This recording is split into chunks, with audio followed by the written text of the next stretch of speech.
Hello, तो मैं हूँ शिवांगी चौहान, आपकी बायोलॉजी मेंटोर, और आप देख सकते हैं कि हम आ गए हैं अपने नेक्स्ट लेक्चर यानी कि नेक्स्ट चैप्टर के MIP सीरीज में। मतलब हम करने वाले हैं बहुत सारे most important questions of the chapter control and coordination. And you all know कि ये चैप्टर है ही इंपॉर्टेंट। हर एक चैप्टर को मैम आगे बोलेंगी ये इंपॉर्टेंट है, तो आप बोलोगे मैम सभी तो इंपॉर्टेंट है। बिल्कुल इंपॉर्टेंट है। दैट्स वाई कि हम आज जा रहे हैं फिर से क्वेश्चंस की जर्नी पे। लेट्स सी कि आज हम कौन कौन से क्वेश्चंस करने वाले हैं। तो बात करते हैं सबसे पहले क्वेश्चन की, and the question says it is advise to use iodinised salt, give reason. यानी कि ऐसा क्यों कहा जाता है कि आपके डाइट में होना चाहिए आयोडीन वाला नमक, क्या होता है उस नमक को खाने का फायदा। तो ये लीजिए आपका आंसर, जो कि आपको एग्जाम सीट में ऐसा ही कुछ लिखना है। आपको क्या लिखना है कि देखिए भाई, जो आयोडीन होता है वो इसलिए ज़रूरी होता है क्योंकि ये थायरोक्सिन हार्मोन बनाता है। यू नो ना थायरोक्सिन हार्मोन, थायराइड ग्लैंड जो सिक्रीट करता है। तो जो हमारा थायरोक्सिन हार्मोन है जो थायराइड ग्लैंड बनाता है, देयरफॉर इसीलिए जो डेफिशिएंसी ऑफ आयोडीन जो है, अगर आयोडीन की कमी, उसकी मात्रा कम हो जाए हमारे भोजन में, हमारे खाने में, तो क्या होगा, आयोडीन जो इम्पॉर्टेंट होता है एक्चुअली थायरोक्सिन हार्मोन के बनने के लिए, आयोडीन ही नहीं होगा तो थायरोक्सिन हार्मोन को बनने में दिक्कत आ जाएगी और हमारा थायराइड ग्लैंड जो होगा वो फूल जाएगा। पता है ना ग्वाइटर के बारे में, हाइपोथायरॉयडिज्म, यानी कि अगर थायरोक्सिन जो हार्मोन है उसकी सिक्रीशन कम होती है, हमारा थायराइड ग्लैंड कम सिक्रीट करता है, तो इसकी वजह से हमें हो सकता है ग्वाइटर, जिसमें कि जो आपकी थायराइड ग्लैंड है वो मोटा फूल जाता है, स्वेल हो जाता है। सो the diet can cause deficiency of thyroxine hormone in the body. That's why iodine यानी कि iodinized salt is very important to consume. आगे बढ़ते हैं और बात करते हैं what is phytohormone. Phyto, fight करने वाला नहीं, phyto hormone is phyto hormone, यानी कि ये एक प्लांट हार्मोन है और इसके हमको बेसिकली 2 एग्जाम्पल्स भी देने हैं।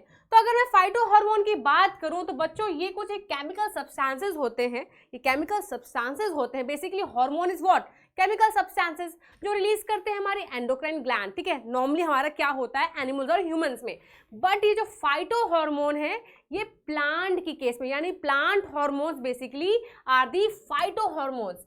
ये क्या करते हैं, नेचुरली हमारे प्लांट में ही प्रोड्यूस होते हैं and they are capable of translocation and regulating the more than one physiological reactions when present in appropriate concentrations। यानी कि मोटा अगर मैं कहूँ तो सिंपल सी बात है कि हमारा फाइटो हार्मोन एक केमिकल सब्सटेंस है जो प्लांट की बॉडी में सिंथेसाइज हो रहा है, और इसका मेनली रोल क्या होता है, प्लांट के कुछ फिजियोलॉजिकल फंक्शंस है, फिजियोलॉजिकल रिएक्शंस हैं, लाइक प्लांट की ग्रोथ को रेगुलेट करना, या प्लांट में जो बाकी रेगुलेट करने वाली हमारी जो उसकी रिएक्शंस होती हैं उसमें इसका रोल आता है। एग्जाम्पल की अगर मैं बात करूं तो हमारे जो 2 फाइटो हार्मोन्स के एग्जाम्पल्स हैं, एक है हमारा ऑक्सिन और दूसरा है हमारा एब्सिसिक एसिड। है तो बहुत सारे, like gibberellic acid, like ethylene, right.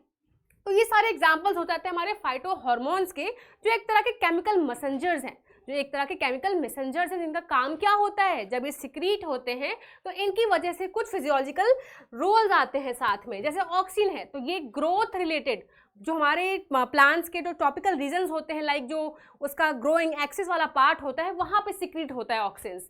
तो बेसिकली ये ग्रोथ को प्रमोट करने में एज अ केमिकल मैसेंजर बनकर आता है। जैसे ही रिलीज होता है तो मालूम चलता है कि प्लांट में ग्रोथ रिलेटेड फैक्टर्स या रेगुलेटर्स आ चुके हैं, तो ग्रोथ प्रॉम्प्ट होगी, ठीक है। इसी तरह हमारा एब्सिसिक एसिड होता है, इसका रोल कहाँ आता है, बायोटिक एंड एबायोटिक स्ट्रेस से क्या करने के लिए, रिस्पॉन्स करने के लिए। यानी अगर बॉडी में प्लांट के कुछ बायोटिक एंड एबायोटिक स्ट्रेस को रिस्पॉन्स करने वाली बात आएगी तो एब्सिसिक एसिड नाम का एक केमिकल मैसेंजर यानी कि फाइटो हार्मोन रिलीज हो जाएगा, ठीक है। आगे बढ़ती हूँ, बात करती हूँ what is reflex action. Reflex action क्या होता है मेरे प्यारे दोस्तों। अब देखो, चाय रखी है आपके सामने, ठीक है, चाय पीने का बहुत मन कर रहा है, लेकिन गलती से हम लोग फोन में लगे हुए हैं, हम लोग करके अपना फोन में लगे हुए हैं, राइट। अब फोन में लगे हमें चाय में हमारा ध्यान गया और हमें देखा नहीं कि हमारा हाथ कहाँ जा रहा है। हमने बस फोन में देखते ऐसे किया, ओ एकदम से चाय गर्म, हमारा हाथ बिल्कुल झटके से पीछे जाएगा ना पीछे हाथ।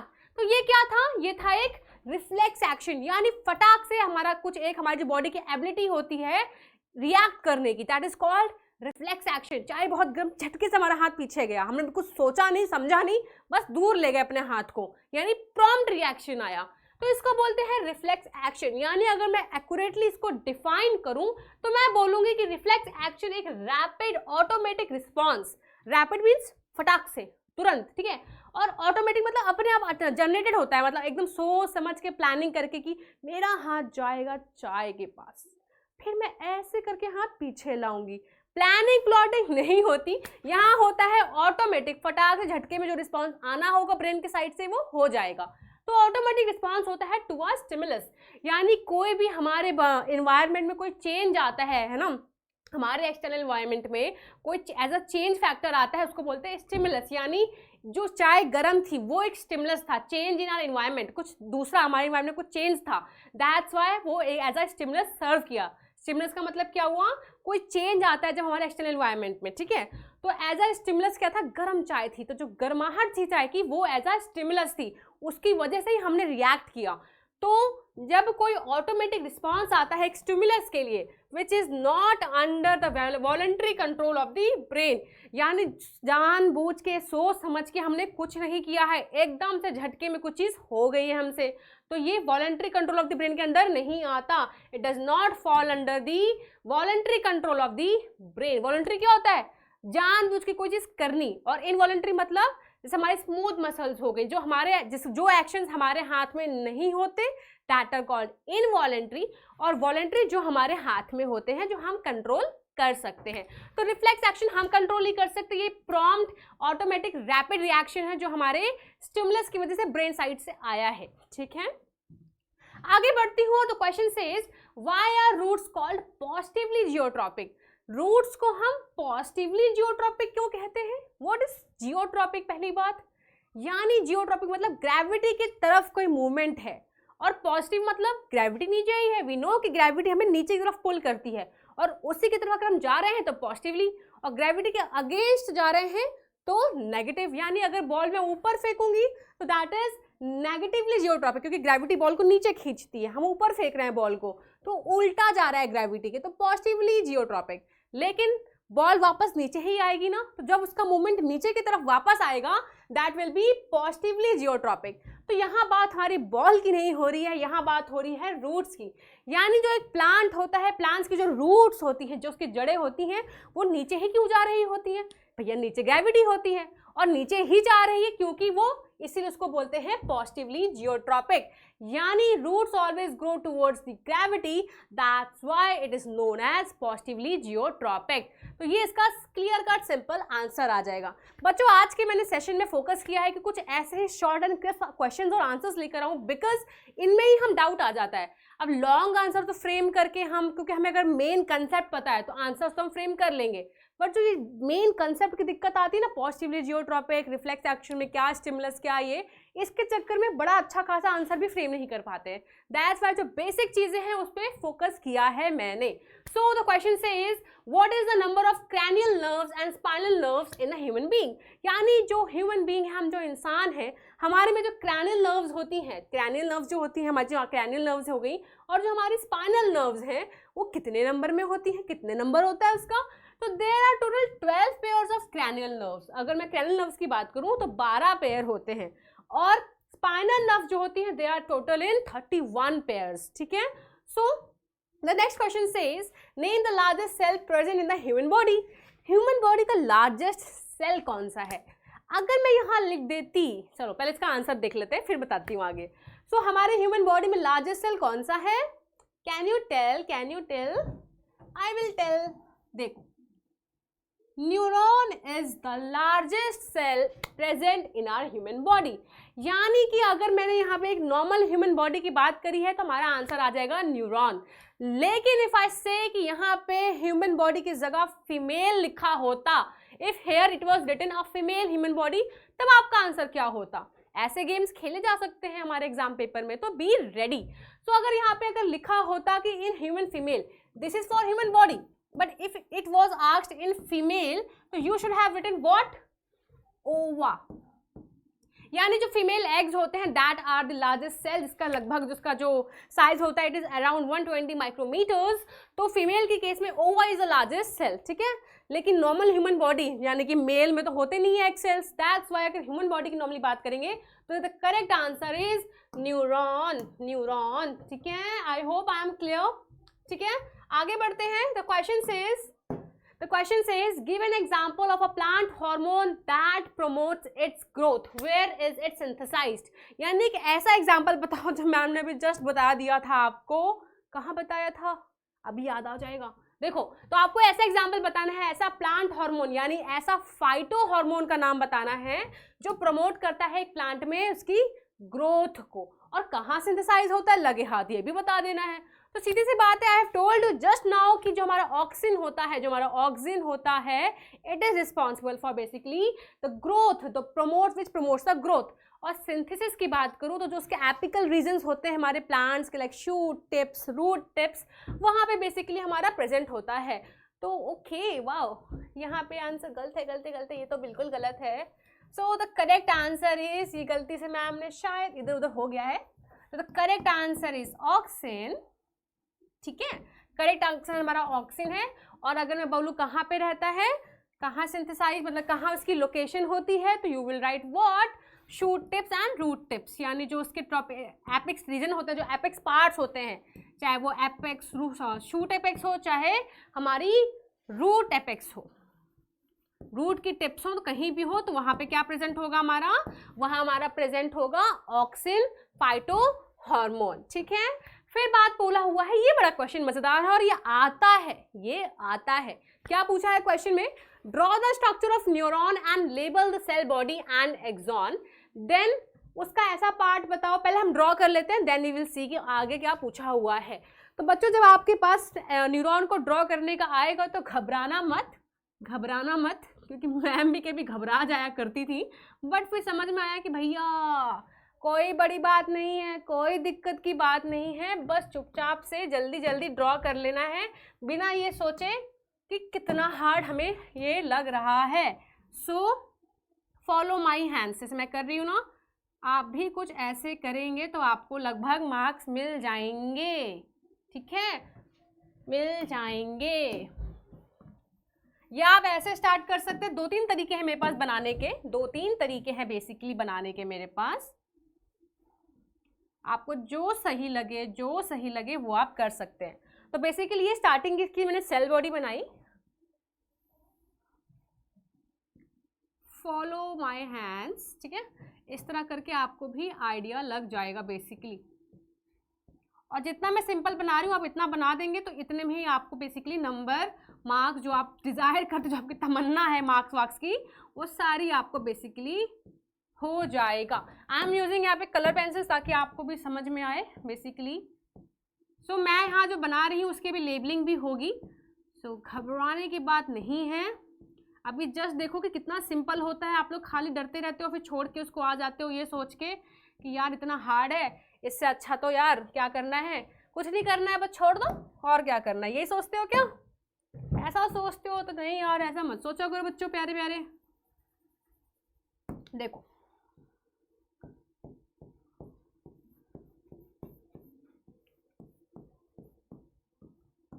देखो, ठीक है। अब गैस करते रहो कि क्या क्या बना दिया है, गैस आप करते रहो कि क्या क्या इसका पार्ट बन चुका है, ठीक है। फिर इसको अभी हम लेबल भी करेंगे, ठीक है, लेबल भी करेंगे। अभी सिर्फ इसका फोकस करेंगे कि बनता कैसे है, चलो बनने वाला पार्ट हो गया, लेट्स लेबल इट, ठीक है। अब देखो बेसिकली ये क्या है, ये इसकी है सेल बॉडी, ये है इसकी सेल बॉडी, ठीक है। ये जो वाला पार्ट है ये इसका हो गया हमारा डेंड्राइट्स, ये क्या हो गए, ये हो गए हमारे डेंड्राइट्स, ठीक है, ये डेंड्राइट्स हो गए। Then if I come to this, ये हमारा क्या हो गया, ये हमारा हो गया न्यूक्लियस, ठीक है। ये क्या हो गया हमारा, एक्सॉन हो गया, ठीक है, सॉरी ये एक्सॉन हो गया हमारा। और ये जो रेड वाला पार्ट मैंने बनाया है, this is what, this is myelin sheath, ठीक है। और लास्ट का बचा हमारा एक green dot structure, these are basically axon terminals. तो अब देखो मोटा मोटा हमने जो भी बनाया है इतनी लेबलिंग कर दोगे, मिल जाएंगे मार्क्स। अब देखो क्या क्या इसका फंक्शन है वो देख लेते हैं। Draw the structure of neuron and label the cell body in axon.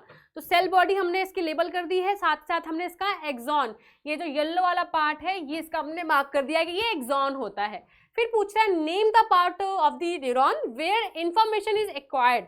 वो पार्ट बताओ जहां इंफॉर्मेशन आती है इनिशियल लेवल पे। तो जो हमारे डेंड्राइट्स होते हैं, ये जो हमारे डेंड्राइट्स आपको दिख रही है, रूट्स है एक हल्की सी स्ट्रक्चर, ये इंफॉर्मेशन को ऐसे कैच करते हैं दोनों हाथ से ऐसे, ठीक है। तो ये बेसिकली यहाँ सारी इंफॉर्मेशन यहाँ से आती है।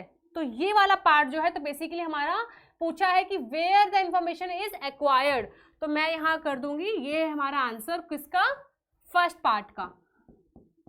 तो हमारी इंफॉर्मेशन कहाँ आती है, डेंड्राइट्स के पास आती है बेसिकली।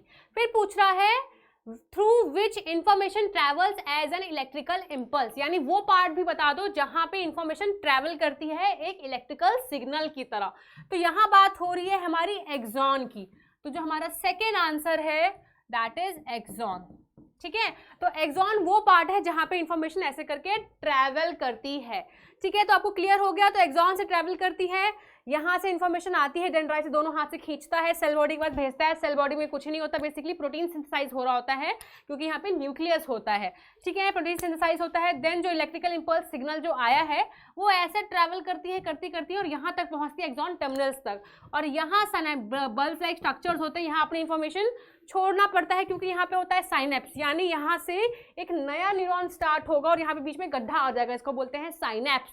अब उस गड्ढे को क्रॉस कैसे किया जाए, चिट्ठी जो आ रही है इतनी दूर से उस चिट्ठी को आगे कैसे ट्रांसफर किया जाए, तो कुछ नहीं, बस यहाँ पे सारी इन्फॉर्मेशन को रिलीज कर दिया जाता है।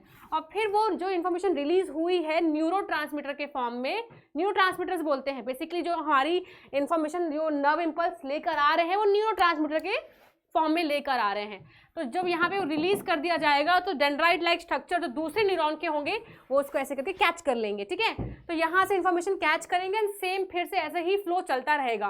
तो इसी सीक्वेंस में पूरे न्यूरॉन्स आपस में जुड़े होते हैं, ऐसे जुड़े होते हैं और पूरा का पूरा जो process of carrying out the information है वो हो जाती है। तो दिस वॉज द आंसर। देखो कितना सिंपल था और आप इसको छोड़ के आ जाते हो एग्जाम में, है ना। चलो next question is state the main function of abscisic acid in plants, यानी जो एब्सिसिक एसिड होता है प्लांट्स में उसका मेन फंक्शन पूछा गया है, नथिंग एल्स। तो हमारा जो फंक्शन होता है बेसिकली होता है कि ये प्लांट ग्रोथ को स्लो करता है, बेसिकली इसका थोड़ा सा एक नेगेटिव एक्शन है। जैसे ऑक्सीजन क्या कर रहा है, उसके कंट्रेरी ऑप्शन है, कंट्रेरी इसका रोल है। हमारा जो ऑक्सीजन था वो ग्रोथ को प्रमोट कर रहा था, लेकिन जो हमारा ये एब्सिसिक एसिड है ये प्लांट की ग्रोथ को स्लो डाउन कर रहा है। बेसिकली ये इनहिबिट करता है डिवीजन ऑफ सेल्स को, क्या कर रहा है, डिवीजन ऑफ सेल्स को इनहिबिट कर रहा है। तो एक तरह से इसका जो रोल है ये कंट्रेरी है, क्योंकि ऑक्सीजन क्या कर रहा था, डिवीजन ऑफ सेल्स को प्रमोट कर रहा था, ग्रोथ प्रमोट कर रहा था, है ना। तो वो क्या कर रहा था, ग्रोथ के रोल में आ रहा था। लेकिन जो हमारा एब्सिसिक एसिड है ये प्लांट की ग्रोथ को स्लो कर रहा है, कम कर रहा है, डिवीजन ऑफ सेल्स को भी इनहिबिट कर रहा है। तो ये हमारा हमारा एब्सिसिक एसिड का रोल इन प्लांट्स। फिर पूछ रहा है कि mention the functions of fore brain, यानी जो हमारा फोर ब्रेन होता है उसके कुछ फंक्शंस बता दो। अब आपको अगर पता हो कि हमारे जितने भी सेंटर्स होते हैं, चाहे हमारे विजुअल रिसेप्शन सेंटर्स हो, यानी हम कोई चीज़ देख पा रहे हैं, कोई चीज़ हम सुन पा रहे हैं, हम कोई चीज़ टच कर पा रहे हैं, स्मेल कर पा रहे हैं, जो हमारी बॉडी का टेम्परेचर रिसेप्शन है, जो हमारे जितने भी सेंस ऑर्गन्स हैं बेसिकली, उन सबके जो मास्टर सेंटर्स हैं, जो भी इनके सेंटर्स है जहाँ पे ओवरऑल पूरी इंफॉर्मेशन पहुँचती है, वो उसका सेंटर फोर ब्रेन में प्रेजेंट है। यानी जो हमारा ब्रेन का फोर ब्रेन वाला पार्ट है, वो जो रीजन है उसका, वहाँ पे सारे सेंटर्स प्रेजेंट होते हैं, चाहे वो विजुअल हो, चाहे वो हियरिंग के हो, चाहे वो टचिंग वाले हो, चाहे वो स्मेलिंग हो या टेम्परेचर के हो। तो जितने भी हमारे सेंस ऑर्गन्स के जो मेन सेंटर्स हैं जहाँ पे सारी इंफॉर्मेशन प्रोसेस होने के लिए पहुँचती है, जहाँ पे सारी इंफॉर्मेशन प्रोसेस होने के लिए पहुँचती है, वो सारे सेंटर्स कहाँ प्रेजेंट हैं, फोर ब्रेन में प्रेजेंट हैं, ठीक है। दूसरा, जो आपकी IQ है, जो आपकी इंटेलिजेंस है, जो आपकी मेमोरी है, आपको जो चीज़ें याद रहती हैं, कभी कभी एक्स्ट्रा याद हो जाती हैं, जैसे कि हमारा डेजा वू वाला केस आ जाता है ना। हमारी जो कॉन्शियसनेस है, मतलब कि खुद के बारे में पहचान होना, हम चल पा रहे हैं, हम सांस ले रहे हैं, तो खुद के लिए हम कॉन्शियस हैं। यू नो ना कि जितने भी एनिमल्स हैं पूरे यहाँ पे, पूरे धरती मानो जो भी, उसमें से इकलौता कोई ऐसा एनिमल जो अपने को लेके कॉन्शियस है, जिसको पता है कि वो चल रहा है, जिसको पता है वो क्या कर रहा है, it is the only human beings, वो हम है।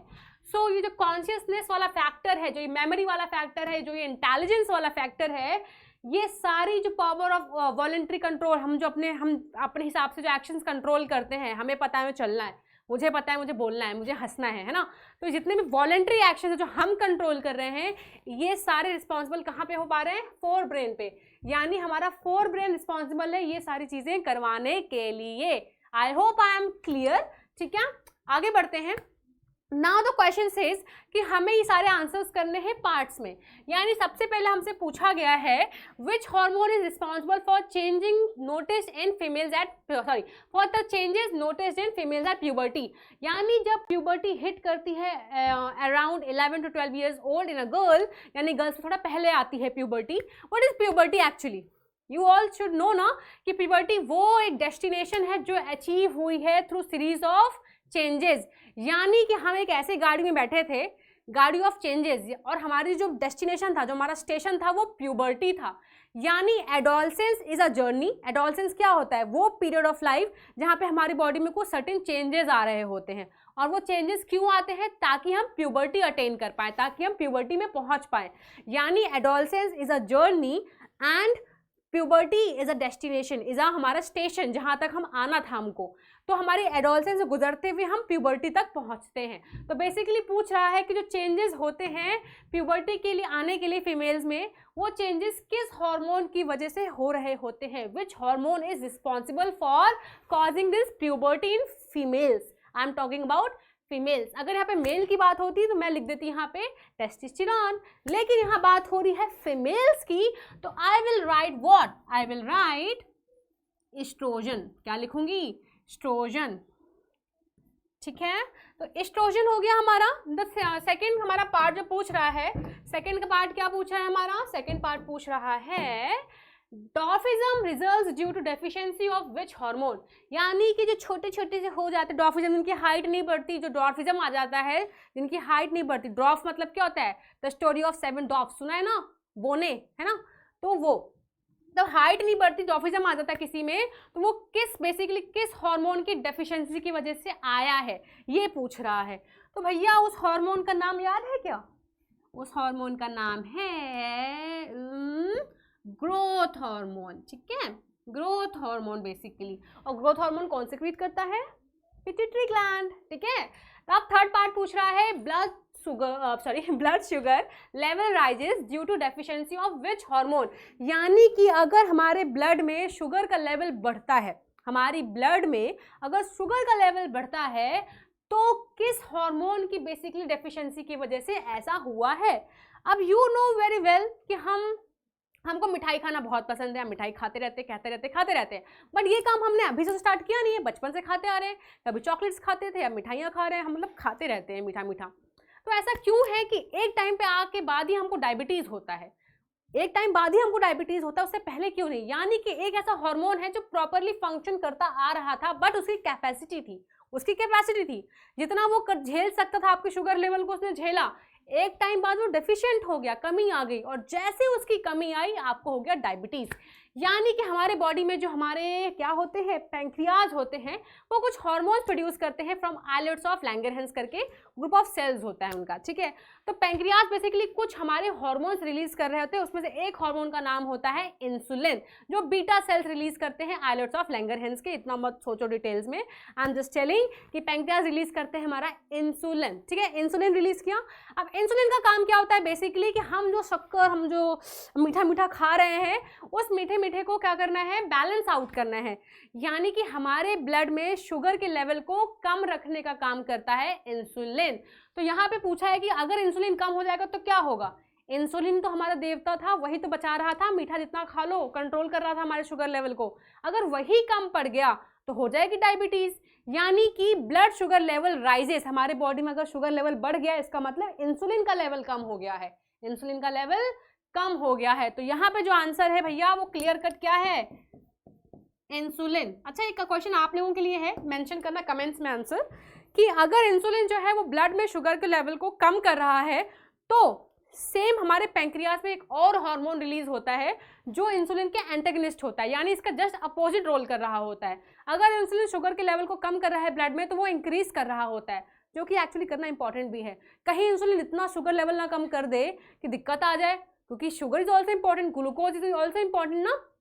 तो जो हमारा एक और हार्मोन का नाम मेंशन करना आप लोग कमेंट्स में, जो इंसुलिन की जस्ट अपोजिट काम करता है और जो ब्लड में शुगर का लेवल बढ़ाता है, कम नहीं करता है। इंसुलिन कम करता है तभी डायबिटीज से बचाता है इंसुलिन, लेकिन ग्लूकागन जो है वो इंसुलिन के साथ अपोजिट काम करता है और शुगर के लेवल को हाई करता है।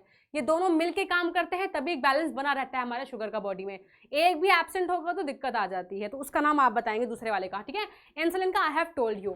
नाउ द फोर्थ पॉइंट, तो हमारा क्वेश्चन पूछ रहा है iodine is necessary for the synthesis of which hormone, जो हम पढ़कर आए हैं, यानी कि आयोडीन कौन से हार्मोन की सिंथेसिस के लिए इंपॉर्टेंट है। तो आपको पता होना चाहिए कि वो जो हार्मोन है वो हमारा थायराइड ग्लैंड रिलीज करता है, जिसका नाम क्या है, जिसका नाम है थायरॉक्सिन, ठीक है। तो थायरॉक्सिन इज अ हार्मोन जो हमारा थायराइड ग्लैंड रिलीज करता है और आयोडीन जरूरी है उसकी सिंथेसिस के लिए। Iodine is important for the synthesis of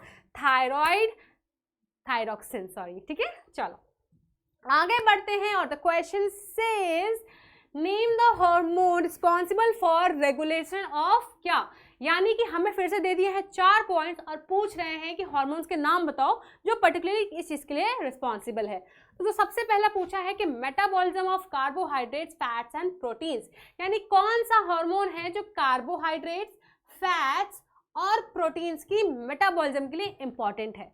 दूसरा पूछ रहा है कि ऐसे हार्मोन का नाम भी बता दो जो कैल्शियम एंड फॉस्फेट को बैलेंस करता है।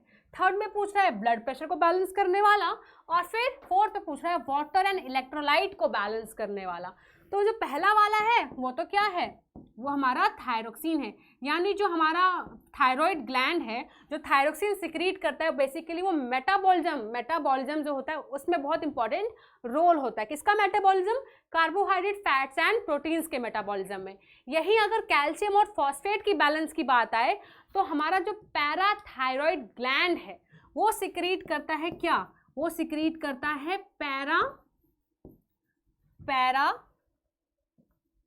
हार्मोन, ठीक है। तो जो हमारा जो पैराथायरॉइड ग्लैंड है वो सिक्रीट करता है पैराथॉर्मोन ग्लैंड, ठीक है। पैराथायरॉइड सिक्रीट हार्मोन, और वो रिस्पॉन्सिबल होता है कैल्शियम एंड फॉस्फोरस, जो कैल्शियम होता है, जो फॉस्फोरस होता है, उसके लेवल को मेंटेन करने के लिए ब्लड में, ठीक है, किसका काम होता है, पैराथॉर्मोन हार्मोन का, ठीक है। थर्ड पूछ रहा है हमसे कि ब्लड प्रेशर, जो ब्लड प्रेशर है वो किसके कंट्रोल में होता है, बताइए कौन कंट्रोल करता है हमारे ब्लड प्रेशर को, जल्दी बताओ, ये तो बहुत इजी है, ये तो आपको पता होना चाहिए। और जो फोर्थ है वो पूछ रहा है कि वाटर एंड इलेक्ट्रोलाइट बैलेंस कौन मेंटेन करता है। एक मैं बताती हूँ, एक आप लोग बताओगे, ठीक है। तो मैं बता देती हूँ आपको ये फोर्थ वाला। तो हमारा जो वैसोप्रेसिन है, जिसको एडीएच भी बोलते हैं, जिसको हम एडीएच भी बोलते हैं, वो बेसिकली क्या करता है, वाटर और इलेक्ट्रोलाइट बैलेंस को मेंटेन करके रखता है, ठीक है। वैसोप्रेसिन, सो वैसोप्रेसिन क्या कर रहा है, बेसिकली हमारे वाटर और इलेक्ट्रोलाइट बैलेंस को मेंटेन कर रहा है। और ब्लड प्रेशर को कौन कर रहा है, ये लोग आप बताएंगे, ठीक है। ये आपके लिए है क्योंकि ये बहुत इजी वाला क्वेश्चन है, और ये बार बार कुछ आपके लिए भी छोड़ना चाहिए, है ना। आप लोगों का आंसर सुन लेते हैं और फिर कमेंट्स में आंसर नहीं आते हैं। चलो अब आपका जो अगला क्वेश्चन है वो है what is tropic movement, explain with an example, यानी आपको बताना है कि ट्रॉपिक मूवमेंट क्या होता है, ट्रॉपिक मूवमेंट क्या होता है, और उसका एग्जाम्पल भी बताना है। तो बेसिकली जो हम तक पढ़ते आ रहे हैं वही सब ट्रॉपिक मूवमेंट हैं, यानी कि ट्रॉपिक मूवमेंट एक ऐसा मूवमेंट है जो कि डायरेक्शनल ग्रोथ है, एक डायरेक्शन की तरफ जो ग्रोथ हो रही होती है of the plant due to external stimuli is called a tropic movement. It can either be towards the stimulus or away from it. यानी जो मैंने बात करी थी जियोट्रॉपिज्म की, यानी जो ग्रेविटी है ना, ग्रेविटी की तरफ जो मूवमेंट हो रही है, directional growth, directional movement, gravity की तरफ हो रही है तो वो भी एक ट्रॉपिकल मूवमेंट है।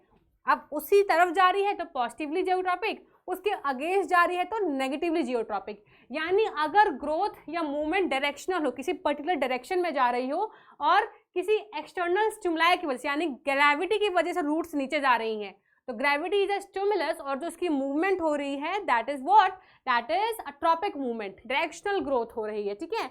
और ये स्टिमुलस की टुवर्ड्स भी हो सकती है और उसके अपोजिट भी हो सकती है। यानी ऐसा तो है नहीं कि सारी रूट्स, कुछ ऐसे प्लांट्स भी होते हैं, वो भी मेंशन आप करेंगे नाम, ऐसे प्लांट्स के नाम बताओ जिनकी रूट्स नीचे नहीं ऊपर की तरफ जा रही होती हैं।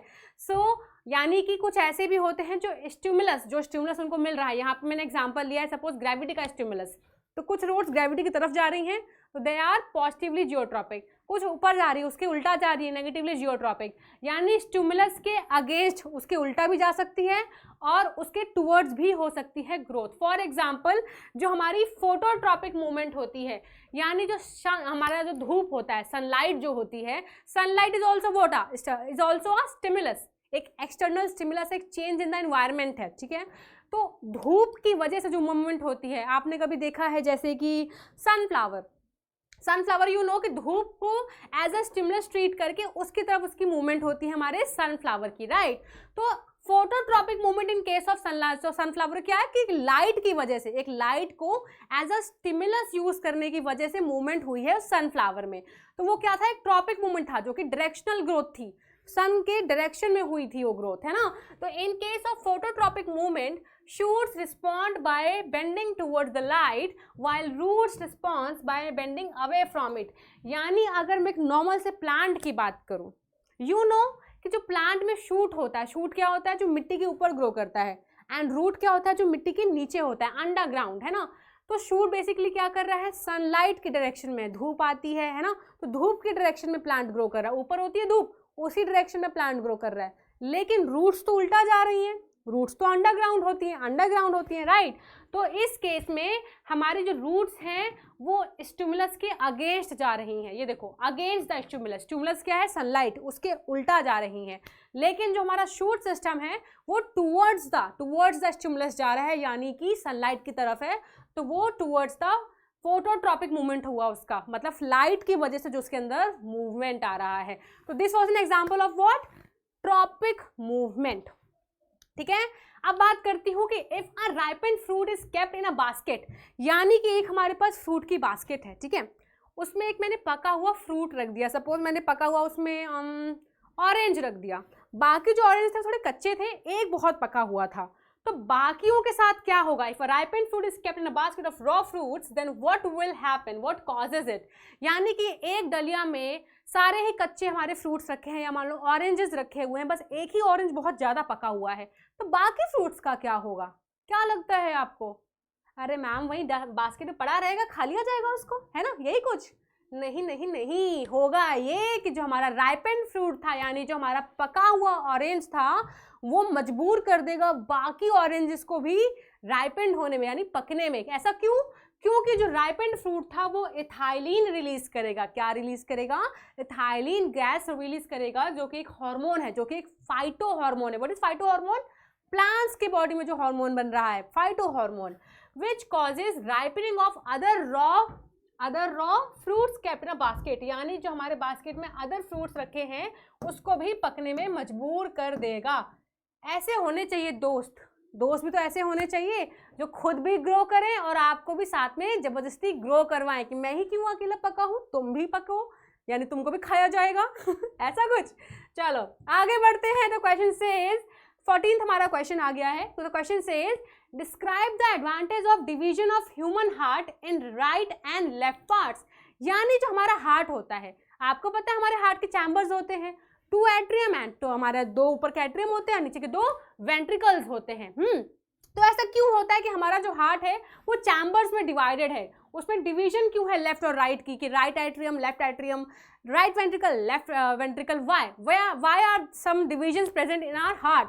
तो बच्चों इसलिए ऐसा होता है क्योंकि अगर ऐसा नहीं होगा तो हमारा ब्लड आपस में मिक्स हो जाएगा, there will be mixing of blood. तो मिक्सिंग ऑफ ब्लड को रोकने के लिए डिविजन ऑफ हार्ट होते हैं, बिकॉज वी नो कि हमारा ऑक्सीजनेटेड ब्लड जो होता है वो लंग से आता है, यानी कि जो हमारे टिश्यूज़ हैं वो क्या करते हैं, सारा सामान यूज़ करते हैं ब्लड का, ब्लड और उसमें CO2 ऐड करते जाते हैं, यानी हमारा ब्लड बन जाता है डीऑक्सीजनेटेड। व्हाट इज डीऑक्सीजनेटेड, मतलब लैक ऑफ ऑक्सीजन, हमारे ब्लड में ऑक्सीजन कम हो जाता है, उसमें CO2 ज़्यादा हो जाता है, यानी अब उस ब्लड को क्या करना पड़ेगा, लंग्स के पास भेजना पड़ेगा कि भैया लंग्स तुम्हारे पास ब्लड भेज रहे हैं, उसमें CO2 बहुत ज़्यादा है, उसमें से CO2 निकाल के एयर में भेज देना, O2 ऐड करके वापस हार्ट के पास भेज देना, और फिर ऐसा हो जाएगा। मतलब पूरी प्लानिंग प्लॉटिंग चलती है, यानी ऑक्सीजनेटेड ब्लड जाता है कहाँ, हार्ट के पास आता है लंग्स से, और जो डीऑक्सीजनेटेड ब्लड होता है वो टिश्यू से होता हुआ गुजर के हमारे हार्ट के पास जाता है, हार्ट उसको लंग्स के पास भेजती है, ठीक है। तो बेसिकली यहाँ पे ऑक्सीजनेटेड ब्लड और डीऑक्सीजनेटेड ब्लड आपस में मिक्स ना कर जाए, आपस में मिक्स ना कर जाए, क्योंकि हमारे हार्ट में बेसिकली क्या होते हैं, 4 चैम्बर्स होते हैं, है ना, 2 आर्टिकल्स एंड हमारे 2 ऑरिकल्स हो गई, हमारे 2 वेंट्रिकल्स हो गई, राइट।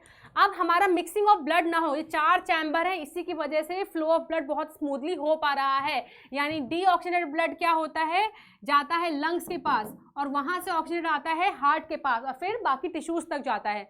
तो मिक्सिंग ना हो जाए ब्लड की, इम्प्योर ब्लड प्योर ब्लड आपस में मिक्स ना हो जाए, that's why chambers are very important in our heart, ठीक है। तो बढ़ते अपने लास्ट क्वेश्चन की तरफ। The question says state one example of chemotropism. What is chemotropism, है ना, chemo means chemical and tropism is movement, यानी केमिकल्स की वजह से जो मूवमेंट हो उसको बोलते हैं कीमोट्रोपिज्म। तो अब इसका एग्जांपल बेसिकली पूछा गया है, मतलब मैंने बता दिया, कीमोट्रोपिज्म मतलब केमिकल्स की वजह से कुछ मूवमेंट हो रही है, यानी यहाँ पे जो हमारा स्टिमुलस है वो एक केमिकल है, तो केमिकल से स्टिमुलस और उसकी वजह से मूवमेंट जो हो रही है उसको बोलते हैं कीमोट्रोपिज्म।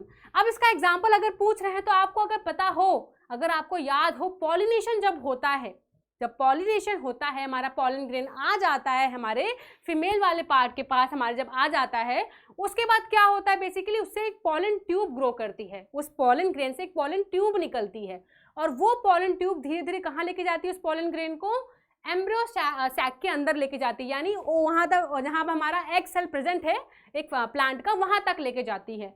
तो ये जो ग्रोथ ऑफ पॉलन ट्यूब है, ये ग्रोथ ऑफ पॉलन ट्यूब है towards the ovule, embryo sac यानी कि ओव्यूल की तरफ जो पॉलन ट्यूब ऐसे घूम के जाती है, तो ये केमिकल स्टिमुलस की वजह से होता है, एक केमिकल स्टिमुलस की वजह से होता है during the process of fertilisation in a flower, यानी फर्टिलाइजेशन के टाइम पे एक कीमोट्रोपिज्म प्रोसेस होता है, जिसमें कि जो पॉलन ग्रेन से पॉलन ट्यूब निकली है वो उस पॉलन ग्रेन को, यानी कि उस मेल गैमीट को कैरी करके कहाँ तक लेके जाएगी, एम्ब्रियो सैक तक लेके जाएगी, जहाँ पे हमारा एग सेल प्लांट का प्रेजेंट है।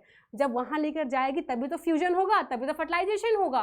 तो बेसिकली जितना ये प्रोसेस हुआ है to carry out the male gamete यानी कि pollen grain towards the egg cell, वो कीमोट्रोपिज्म है, एक केमिकल के वजह से वो मूवमेंट हुआ है, केमिकल की वजह से, केमिकल स्टिमुलाई की वजह से, एक केमिकल वहाँ पे रिलीज हुआ है, उस केमिकल की वजह से वो मूवमेंट पॉसिबल हो पाई है।